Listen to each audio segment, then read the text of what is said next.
आऊज़ुबिल्लाहि मिनश्शैतानिर्रजीम बिस्मिल्लाहिर्रहमानिर्रहीम। अस्सलामु अलैकुम मेरे प्यारे भाइयों और बहनों, आप देख रहे हैं हमारा channel Zoya life health care. आज मैं इस वीडियो में आपको हर तरह की कामयाबी के लिए एक तावीज़ बताऊंगा। नाज़रीन, मेरे प्यारे भाइयों और बहनों, ये तावीज़ मैंने लिखा है अभी आप लोगों के लिए, मगर तावीज़ लिखने से पहले इसको समझ लें कि इसका मकसद क्या है। देखें, इसके 8 मकसद हैं।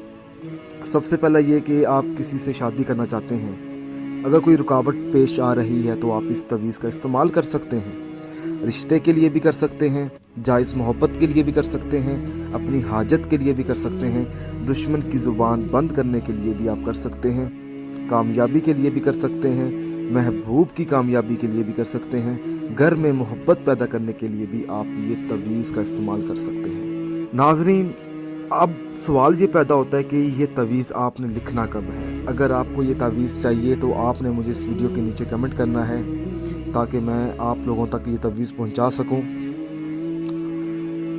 देखें, सूरज निकलने से पहले या निकलने के बाद आपने ये तावीज़ लिखना है उसी टाइम, ठीक है, या काली रात मतलब रात के 12 बजे के बाद आपने ये तावीज़ लिखना है। सादा पेंसिल से लिखना है, कोई स्याही का यूज़ नहीं करना।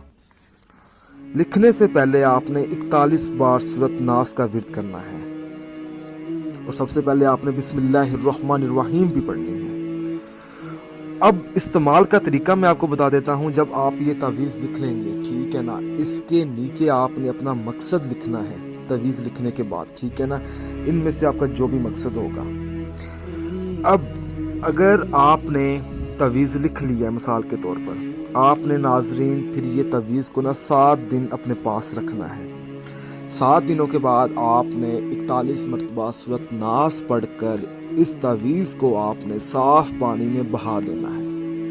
इंशाअल्लाह ताला आपको इस अमल की मदद से आपको ज़रूर कामयाबी मिलेगी।